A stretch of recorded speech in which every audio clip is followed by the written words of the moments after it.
Hmm. Ayan na. Nako na. Hmm. Grabe talaga ang pagkabudol dito ni Bodots, no? Ni Budol-Budol man. Bungit, no? Hindi ho siguro niya ho ito akalain na darating sa punto na talagang maging sacrificial love siya, collateral damage, at maging regalo sa mga maraming Pilipino na siya ay kasuhan at makulong. Hindi ito akalain ni Bodots dahil nga, di ba, team alyansa po ito ng Marcos admin nakaraang midterm election. Pagkatapos po magsagawa ng rally, pre-rally nakaraang linggo, itong may bahay ni former Senator Bong Revilla na mabibigat nga po yung mga binibitawang salita at ayon nga po sa kanyang may bahay, hindi umano sila magpapatinag, hindi daw sila susuko at kahit sa kahuli-hulihang patak ng kanilang dugo at yugto ng kanilang buhay ay lalaban po sila. O heto, mga kabitin yung mga supporters ni Senator Bong Revilla, sumugod po sa Department of Justice. Galit na galit po at sinisigaw ang pangalan ng Bong Revilla. Meron namang buwelta at patama si Senator Bong Revilla sa mga nag-akusa sa kanya. Sigurado, sapol si bangag dito. Wala na pong iba. Kasi hindi man yan si Bodots makasuhan kung hindi dahil kay Bungit. Kaya kayong mga supporters ni Senator Bong Revilla, imulat po ninyo ang inyong mga mata at sipatin nyo pong maigi kung sino po ang utak ng lahat ng ito, kung bakit yung inyong sinusuportahan na Senator Bong Revilla ay nabilanggo na naman ngayon. Magandang gabi po sa ating lahat. Pa-like po muna, pa-share, pa-subscribe. Pakipindot po ang inyong notification bell upang lagi po tayong updated sa ating mga video. Suportahan rin po natin ang Bisdak Historiador, pangalawang YouTube channel ko po. Minsan nagla-live po ako dyan. Okay. So grabe yung dagok na dumating sa buhay ng pamilyang Revilla. Hindi ho siguro nila in-expect itong katrayduran na ginawa ho sa kanilang pamilya ng gobyernong Marcos. Same rin po sa nangyayari kay Pastor Apollo Sikibuloy, na trinaydor din po si Pastor Kibuloy ng gobyernong ito. Same rin po sa nangyayari sa pamilyang Duterte, lalo na po kay former President Duterte na nandun ngayon sa dahik kinidnap ng gobyernong ito. At kay Vice President Inday Sara Duterte naman na gustong ipa-impeach ng mga nakangiwi ang panga. Na ngayon, si Bong Revilla ang pinakalitest na biktima ng mga traydor ng mga walang utang na loob na pamilyang Marcos. Tatak kawatan na nga, tatak traydor pa. Sumugod po ngayon ang mga supporters ni Senator Bong Revilla dyan sa Department of Justice. Dahil nga po, mayroong hearing po ngayon. Ewan ko kung may mangyayari po ba sa kanilang ipinaglalaban. Hustisya? Mukhang malabo po under Marcos admin. Pakinggan po muna natin ang balitang ito. Narito po mga kabisdak. Pumarap si dating Senator Bong Revilla sa preliminary investigation ng Department of Justice para sa mga reklamo kaugnay sa flood control scandal. Mula sa DOJ, may express report si Camille Samonte. Camille, ano ba ang nangyari sa pagharap ni Revilla? Yan na. Ruth, dumating nga rito sa Department of Justice si dating Senator Bong Revilla para nga magsumite ng kanyang counter affidavit para sa reklamo kinaharap niya kaugnay ng flood control scandal. Bantay sarado si Revilla ng BJMP Police na dumating siya pasado alas 12 ng tanghali. Sinubukan ng media na higan siya ng pahayag pero hindi siya nagsalita at ipinakita lang ang nakaposes niyang kamay. Napansin din namin na medyo nabugto ang kanyang mga mata nang bumabasa sa bus ng BJMP. Naharap si Revilla sa reklamong plunder, anti-graft and corrupt practices, direct bribery at corruption. Kapwa akusado ni Revilla sa reklamo ang mga dating DPWH officials na si Roberto Bernardo, Henry Alcantara at Gerard Opulencia. Bago dumating si Revilla sa DOJ, nagtipon-tipon ang kanyang mga taga-suporta sa labas. Panawagan nila tanggalin si dating DPWH Undersecretary Roberto Bernardo at dating DPWH Engineer Henry Alcantara sa Witness Protection Program bilang mga state witness. Git nila, si Bernardo ang tunay na mastermind umano sa flood control scam at hindi si Revilla. Matatandaan si Bernardo ang nagdawit kay Revilla sa kickback scheme ng mga mambabatas sa mga flood control project. Isiniwalat ito ni Bernardo sa Senate Ribbon hearing nitong nakaraang taon. Ruth, kakaalis lamang nitong ni dating Senator Bong Revilla dito sa Department of Justice at nakapanayam natin yung kanyang abogado na nagugulat daw dahil nga napag-alaman nila ng pagsumite nila ng counter affidavit ay na-discharge yung tatlo niyang kapwa-akusado na sina Opulencia, Bernardo at Alcantara. Kasi Ruth, kung matatandaan, yung tatlo na yan ay kasama na nga sa Witness Protection Program bilang state witness. So ngayon, kine-question ng kampo ni Revilla kung paano nangyari ito na yung reklamong plunder ay ang respondent ay magiging isa na lang dahil nga nag-manifest daw itong... Si ano na lang, si Senator, si Bong Revilla na lang, sa kasong plunder, anak ng kagwang talaga, no? Wala, Senator Bong Revilla, ikaw talaga yung ipapakulong ng Marcos admin. Kawawa ka talaga naman, no? Ayan na, yan sinasabi ko, wag po kayong sumama, mantakin mo sila Alcantara. Bernardo, wala na dyan sa kasong plunder. So sino po ngayon nangarap sa kasong plunder? Sulo na lang, nakakaharapin ni Budots, anak ng kagwang kamalasan nito. Tatlo sina Bernardo na hindi na raw sila sasagot sa reklamo dahil sila ay nasa WPP na. Pero yung kampo ni Revilla ay pag-aakalan daw kung ano yung mga susunod nilang hakbang pero naniniwala sila na mahihirapan daw na ma-establish yung plunder kasi paano daw mangyayari yung conspiracy kung mag-isa na lamang respondent dito si Revilla. So hinihintay pa natin, Ruth, ang tubo ng Department of Justice tungkol dito. Yan muna ang latest. Balik Anak kayo. ng kamote, no? Grabing kamalasan naman dyan, Budots King. Oh, sipin mo yan, no? Yung kasong plunder ngayon ay... ang haharap na lang mangyan ay si Senator Bong Revilla. So si Alcantara, si Bernardo, puta, ligtas ang mga animal. Grabe, planado po ito, no? Matindi po yung script. na ginawa ho dito niyang Marcos admin at nakikita natin yung architect nito ay si Buying, Remulla Brothers po. So magtuturo na lahat. Ito ay si Senator Bong Revilla. Anak ng kagwang naman, no. Tandaan po natin na hindi lang po sa Bulacan ang flood control. Baka sabihin po ninyo, ang mastermind na talaga ay si Senator Bong Revilla, ay Bulacan yung pinag-uusapan lang. Merong Ilocos Norte, may Mindoro, Luzon, Visayas at Mindanao, kung saan may kalyado si Bangag ng mga kongresista, ay merong flood control anomaly. Putragis, no? Si Bong Revilla hindi na pag-usapan sa mga Senate Blue Ribbon Committee. Ano bang klaseng investigasyon? Si Tambaloslos, una pa lang, pagputok sa Senate Blue Ribbon Committee ay yung pangalan niya. Ay naririnig na agad natin kay Diskaya, pero ang nakapihit ngayon ay si Bong Revilla, na para bang gusto po nilang ipalabas na ang mukha ng korupsyon sa flood control ay si Senator Bong Revilla. Ayaw po natin ng bong, isang bong. Gusto natin bong-bong, anak ng kamote. Narito naman po yung mga hinanaing at galit po ng mga supporters ni Senator Bong Revilla bago po yung kanyang statement. May statement po News 5. May patama po dito si Senator Bong Revilla sa mga nag-akusa sa kanya. Wala na pong iba. Kagagawa nito ng gobyernong Marcos, siyempre sino pa ba ang sapol sa patama niya? Hindi, isang bong din, bong-bong. Bong-bong bangag, dugtungan mo. Ito, nanggagalaiti na po ang mga supporters ni Senator Bong Revilla, sumugod po sa Department of Justice upang magpakita ng pagkadismaya at galit po sa nangyayari po sa kanilang sinusuportahang matapang din na kabitinyo na si Budots. Ito, panoorin natin ito. Ayan na. Nako na. Galit na galit na. Nako. Wala, grabe na yan, Grabe sigawan na. Grabe yung supporters. Intindi. Kaya grabe, no? Kung kaya former President Duterte, kaya Inday Sara sigaw natin, Duterte. Duterte. Pag sumigaw tayo dyan, galit na galit tayo niyan, di ba? Ito iba, Bong Revilla. Bong Revilla. Maraming supporters si Senator Bong Revilla. Hindi ka naman makalikom ng ganyan kung wala kang mga supporters, no? Ito ay mga Kabitinyo. Galing pa po ito ng Cavite. Lumuwas papuntang Maynila para sumigaw ng Bong Revilla. Kaso nga lang, medyo meron hindi ako nagustuhan ng kanilang ng kanilang mga banat Dapat tumbukin nyo na yung utak at pinuno, no, na kung bakit nagkaganito si Senator Bong Revilla. Narito po, may statement po sila. Mga supporter si Bong Revilla. Ayan na. Ngayong araw po ay nagtungo kami dito sa DOJ upang samahan si Senator Bong Revilla mulat sa pool ng isinuko ni Senator Bong Revilla. Yun pong kanyang sarili, nasama na kami, no, bilang pagpapakita ng kanyang suporta. Mulat sa pool po, hindi naniniwala ang mamamayang Kabitenyo na dapat makulong ang isang Senator Bong Revilla. Naniniwala po kami na hindi siya kabahagi ng lahat ng mga pagnanakaw at kung paano iniimplementa yung mga flood control project dito po sa ating bansa. Tanging si Yusek Bernardo, no, ang siyang promotor, mastermind at arkitekto nito. Nananawagan kami sa DOJ.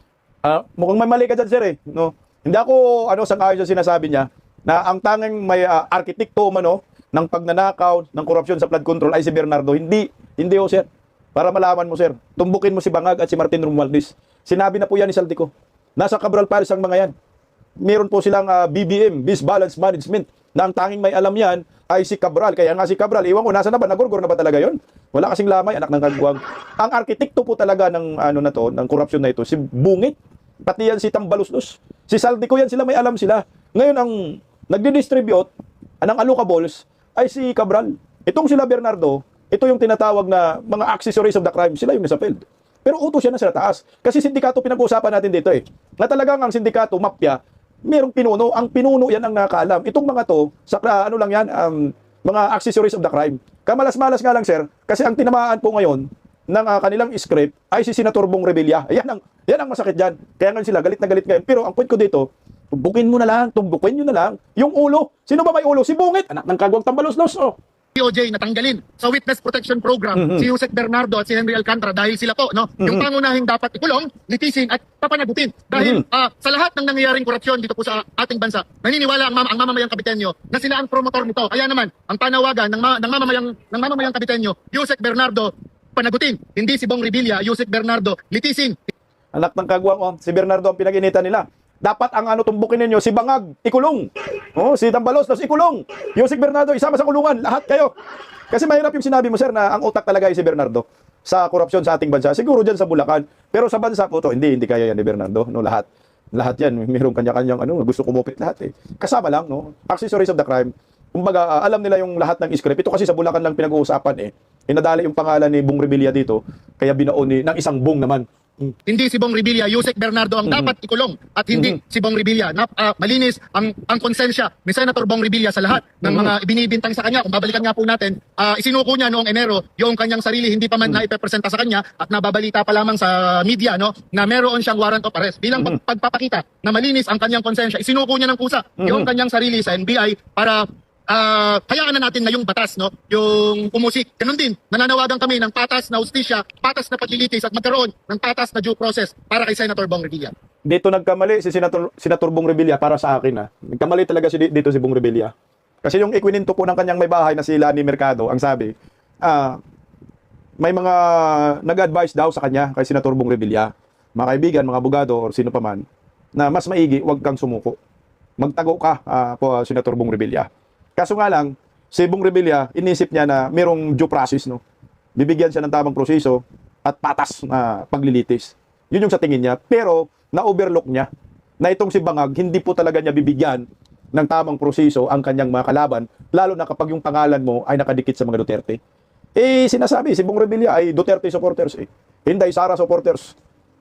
Kaya hindi pumirma ang kanyang mga anak, pati kanyang may bahay na ma-impeach si Vice President Inday Sara. Gigipitin ka talaga. Yan ang nakikita ko dito. Kaya yung sinasabi mong due process, wala kang makakamit yan. Diyan kayo nagkakamali. Experience na namin yan. Tingnan mo si General Bantag. Alam ni General Bantag na hindi siya bibigyan ng tamang proseso at tamang paglilitis, patas na paglilitis under Bangag admin. Kaya anong nangyayari ngayon kay General Bantag? Di ba? Nagtatago si General Bantag hanggang ngayon, hindi pa mahagi-hagilap. Kasi naramdaman ng tao na kapag siya ay lumabas at sumuko, panigurado, walang patas na paglilitis. Ano ang nakikita natin? Si Pastor Apollo Kibuloy, di ba yung una, hindi nagtatago muna si Pastor Kibuloy? Kasi alam ni Pastor Kibuloy na walang patas na paglilitis na maranasan niya. Tingnan mo, sumuko lang si Pastor. Bakit? Kasi nga, iniipit ni Bangag ang kanyang kongregasyon, ang QGC, ang relihiyon. Isipin mo, ginawang hostage ni Bangag ang lahat ng miyembro ng QGC, yan ay religious sector yan na wala namang kinalaman sa kanilang mga inaakusa kay Pastor Kibuloy, mantakin mo, pinadalhan ng napakaraming sap. Kaya sumuko lang si Pastor Kibuloy. Dahil nga naiipit na maraming mamamatay. Kasi nga, desidido na ratratin na ng mga sap, yung mga miyembro ng QJC. Magiging masaker ang datingan. Kaya, kusang sumuko si Pastor Apollo Kibuloy na ngayon nga, nakaranas talaga ng hindi magandang treatment at hindi patas na paglilitis. Mantakin mo, naalala natin, gusto magpiansa si Pastor Kibuloy kasi walang mga ebidensya. Napagbigyan ba na magpiansa? Hindi pinagbigyan. Yan ang isa sa mga halimbawa. Tingnan mo, si Senator Bato, ito yung pinakabago. Si Senator Bato, talagang hanggang ngayon hindi nagpapakita. Dahil alam ni Senator Bato ang plano ng gobyernong Marcos sa kanya. Anong ginawa niya? Hanggang ngayon nagtatago. Kahit wala pong warrant of arrest si Pastor Kibuloy galing sa ICC, si Pastor Kibuloy, si Senator Bato galing sa ICC, alam na ni Bato nang ginawa ko kay former President Duterte na hindi rin binigyan ng patas na pagtingin, patas na paglilitis, pinakidnap sa ICC, hindi nga nakatikim si Tatay Digong ng Regional Trial Court, RTC, anak ng kagwang. Diniretso kinidnap ni Bangag. Yun ang naisip niya, ni Senator Bato. Huwag na lang ako po sumuko. Huwag na lang pa ako lumabas. Kasi pag lumabas ako, panigurado, hindi rin pa ako bibigyan ng patas na paglilitis. Tamang due process. Dahil ang gusto lang nila ay makulong ako. Yan lang. Tingnan mo, nasan si Bato nagtatago. Ginawa rin po yan ni Lacson. Ginawa rin po ni Honasan. Ngayon, iba. Itong si Senator Bong Revilla, kasi sabi niya, kumpiyansa siya, wala siyang kasalanan dito. Wala siyang kinurakot dito. At malinis ang kanyang budi at lalabas ang katotohanan. Kaso nga lang, hindi po kayo bibigyan ng tamang proseso, Senator Bong Revilla. Tinatraidor ka po ngayon ni Bongbong, nakapangalan mo, isa nga lang yung Bong mo. Kaya ito na yung napala. Pero ito po, meron pong may patama po si Senator Bong Revilla sa mga nag-akusa sa kanya. Alam ko, isa sa tinamaan dito ay walang iba, si Bungit. Paano, pakinggan po natin ang patama ni Senator Bong Revilla. Narito. Sir, kamusta? Mensahe, sir. Sir, mensahe, sir. Mensahe po kayo sa publiko, sa mga supporters niyo, paano nakakatulog yung mga nag-aakusa sa atin? Narinig na? Simpleng mensahe yon pero tagus. Hindi ko alam kung paano nakakatulog ang mga nag-akusa sa akin. Hindi po talaga nakakatulog dyan si Bongit, sir. Wala siyempre ang ang nag-akusa kanya, sila ni Alcantara, di ba? Sila ni Bernardo, Bras Hernandez. Siyempre ang utak yan, mga Remulla Brothers, kasama si Bangag dyan. Marcos admin. Huwag na natin ilayo. Huwag na tayo magpalugoy-ligoy pa kung sino yung utak na nangyayari ngayon kay Senator Bong Revilla. Kaya kayong mga supporter si Bong Revilla, tumbukin nyo yung ulo. Nangiwi, nangahuyan Hindi nangahuyan makatai.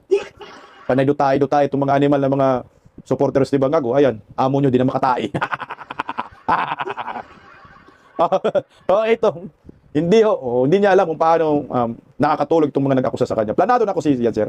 Script na kasi yan, sir. Plano mo kasi, sir, tumakbo kang gobernador, kaya inunahan ka na ng mga rimulya. At saka walang mga konsensya yan. Alam mo, sa mga larangan ng sindikato, mafia, mga ganitong ginagawa. Sindikato, paglilima sa kaban ng bayan, grupo. Wala na mga konsensya ang mga yan. As in, ang sabi ni Senator para pakonsensya, wala yan. Lumabang ka, Senator Bong Revilla.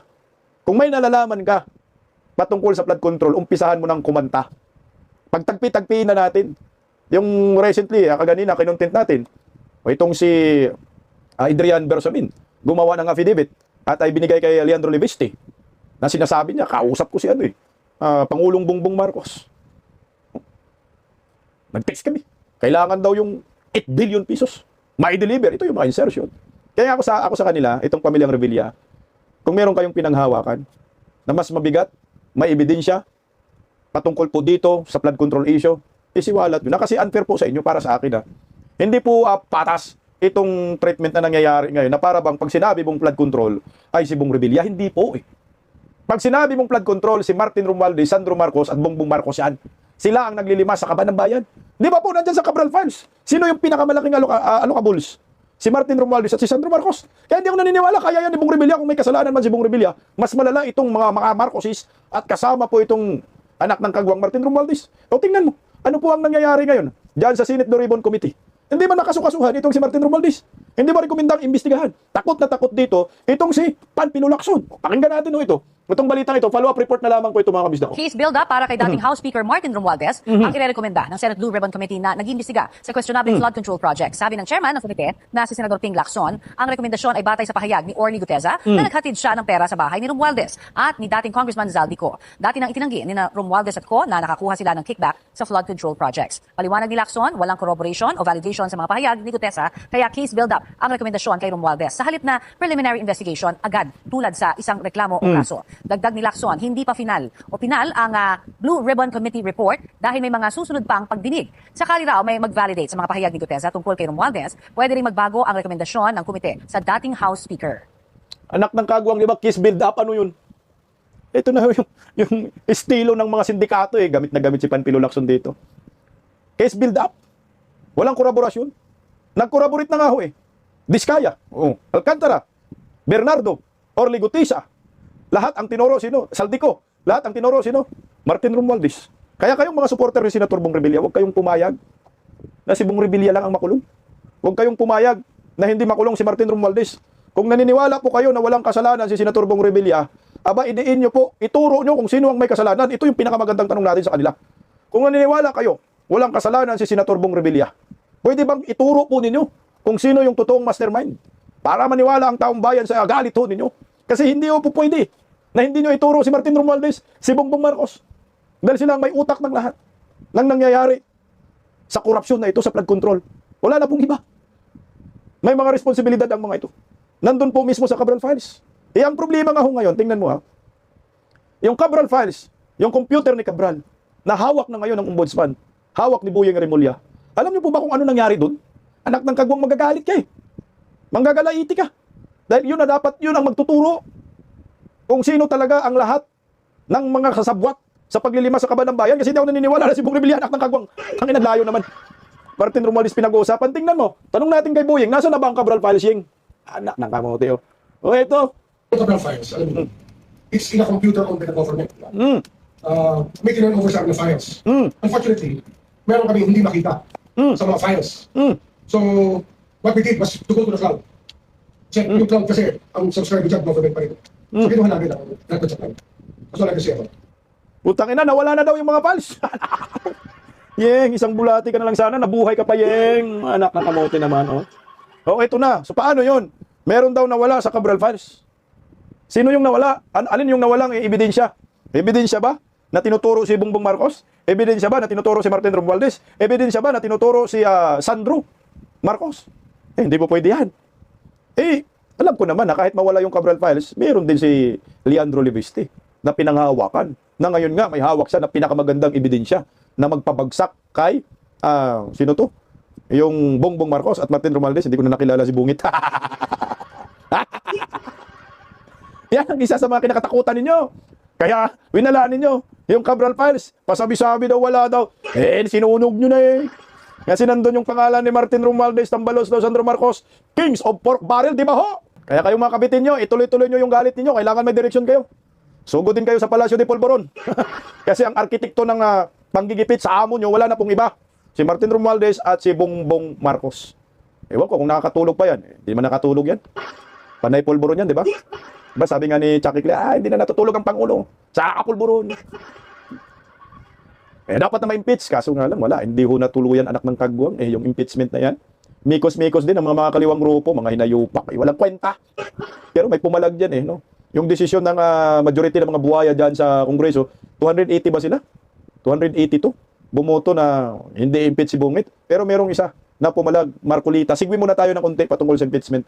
Pakinggan po natin itong talumpati po ni Kong Paulo Marcolita tungkol po sa pagka-dismiss ng impeachment labang kay Bangag na dapat yung ma-impeach na talaga yan. Ito, pakinggan natin. Honorable Marcoletas, 2 minutes, please proceed. Madam Speaker, I timed the explanation of both of the Honorable De Lima, and it took her 4 minutes and 2 seconds without interruption.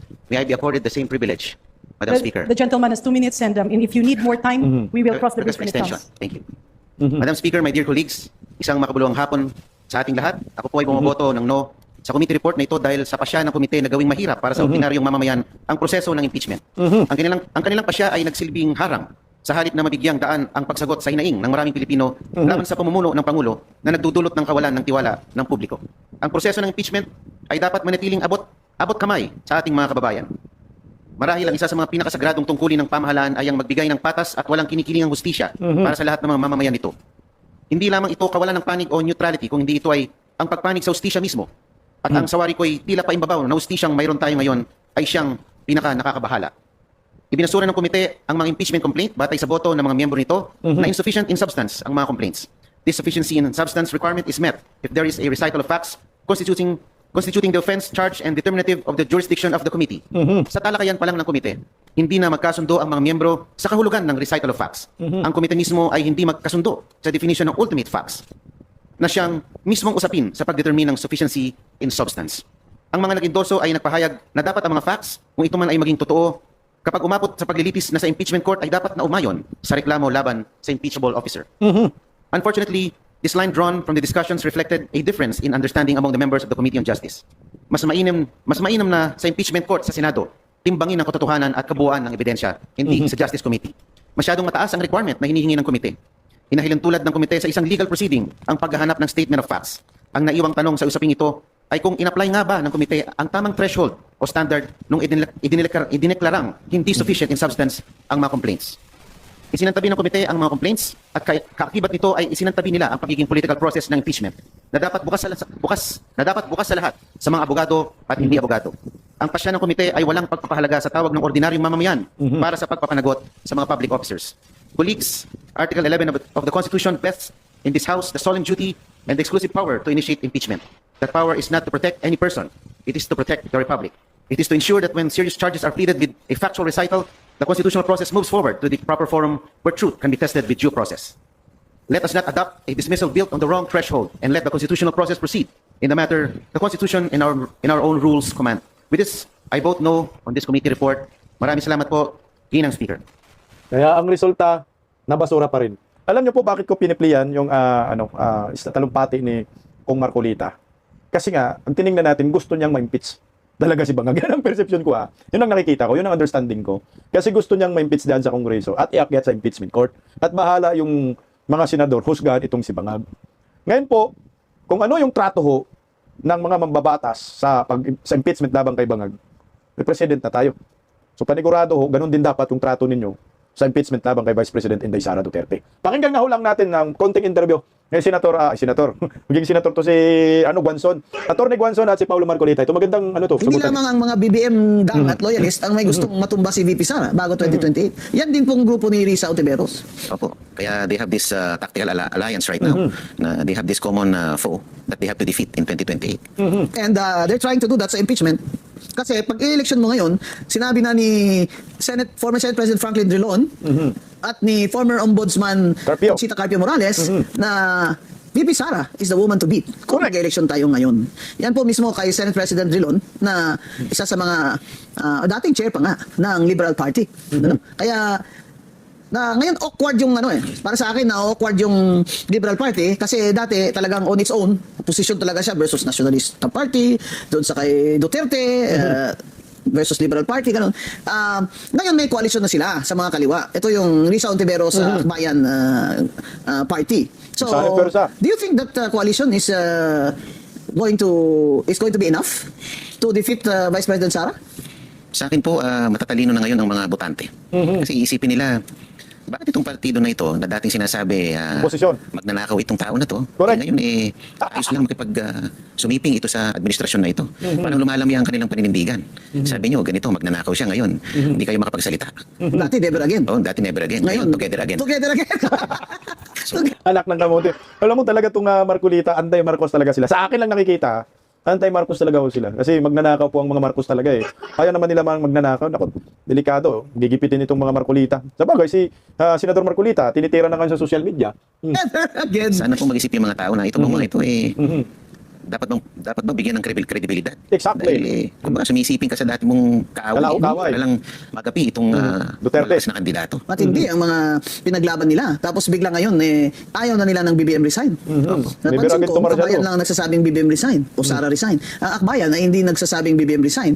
Which is an indication for me na meron na nga sila. Meron silang tactical alliance o meron silang opening for a tactical alliance with the BBM gang in 2028. Yan po ang dapat malaman ng mga Pilipino, ng mga kababayan natin dahil po asiwa po ako sa mga ganun ideology ng kaliwa tapos sasama na naman sa Marcos gang para lang po sa kanilang desire Personal for interest. power na makapasok sila sa maybe presidential candidate or vice presidential candidate itong si Senator Ontiveros. Risa Ontiveros, di ba? Kaya dapat po alam talaga ng mga kababayan natin yan. Buti po kayo, Atty. Guanzon, consistent na naninindigan. Anti-Marcos Pero, talaga. Stalwart ng Liberal Party pero pag ayaw nyo ayaw nyo talaga. Lalo na kaming generation namin, na dumaan kami sa martial law, nag-sacrifice kami, may mas mga mabibigat pa nga sakripisyo sa akin, may mga kilala kong inahasang nga mga kaibigan ko. Martial law. Yung mga nawala na, disparasidos at mga pinatay, Kaya tama po yung sinasabi ni Kong Marcolita. Walang mga kredibilidad po itong akbayan, no? Risa Ontiveros, mga dilawan. Kasi nga, sigaw ninyo noon, di ba? Never again to martial law. Mga kaliwang grupo, no? Never again to martial law. Marcos magnanakaw. May kanta pa nga kayo, Marcos magnanakaw. Magnanakaw si Marcos. Pero ano nangyayari? Yung never again, nagiging together again. Kaya kredibilidad ang pag-uusapan, lalo na itong si Ontiveros, na gumagamit ng mga witness, bayarang mga witness para sa kanilang pansariling interes. Puta, bagsak po sila. Dapat po ito, hindi po ito paniwalaan at huwag suportahan. Dahil pag sinuportahan po natin, kawawa po ang ating bayan. Kaya maraming salamat po, Magamang Marcolita. Consistent po ang inyong ipinaglalaban para sa bayan. Mabuhay po kayo. At Senator Bong Budots, naku, sa susunod, matuto ka na. Huwag kang sumama sa grupong mafia.